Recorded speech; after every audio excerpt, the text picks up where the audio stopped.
It's like it what happened yesterday. I can remember his touch. I can remember his smell. I can remember his voice. I can remember that night.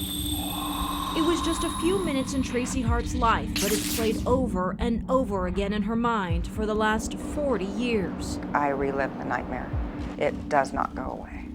For the first time, Tracy is opening up about that day in 1973.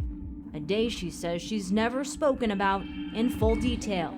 I am a victim of Larry Dunn's. She was 15, home alone with her sister when she opened the bathroom door, and the nightmare began. And Larry stood.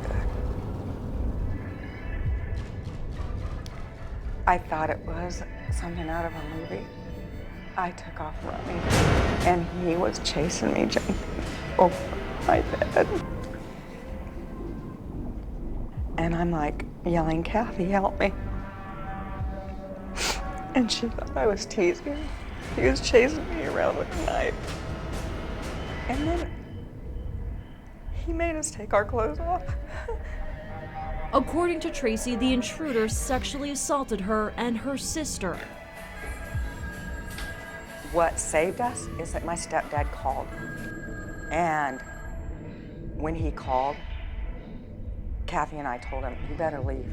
Before he ran out, Tracy says she got a good look at his face. Larry Dunn, a teen she went to high school with. So we knew he was still out there stalking us.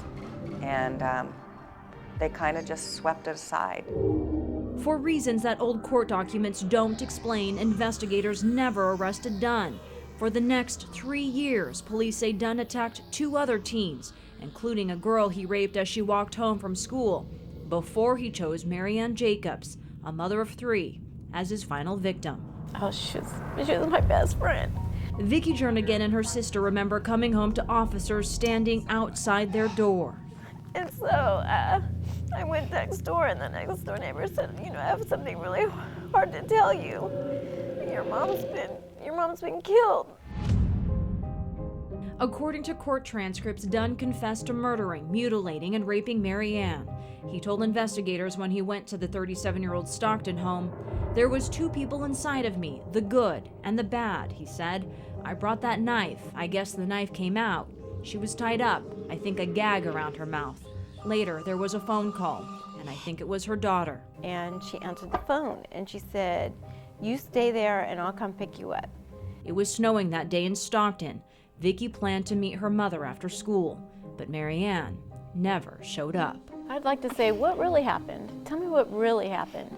Why did you keep torturing her even after she was dead? You just kept stabbing her and hurting her. Police arrested Dunn the next day. They didn't need to look very far. He was their neighbor.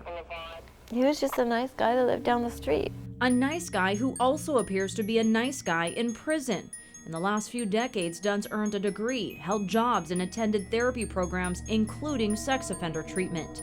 Described as a model prisoner, Dunn was granted parole in 2010. How do you trust the justice system, you know, if they're going to let someone like him out? Governor Jerry Brown reversed the parole board's decision, but now every year Dunn asks to be released. Vicki and her sister Terry fear their mother's killer will be set free. He shouldn't have a chance to keep on asking to be paroled. He should be there for the rest of his life. But to think that he is considered cured and can come out, what about those that live with it? When Tracy heard about Dunn's near chance at freedom, she could no longer keep the secret she'd held for 4 decades and reached out to Vicki. I wanted them to know why I had the fears of 2 strangers brought together by the same nightmare. Do you wonder if your presence and your testimony is enough? Sometimes. It should be enough. What do you think will happen if Larry Dunn gets released? he'll do it again. He'll do it again.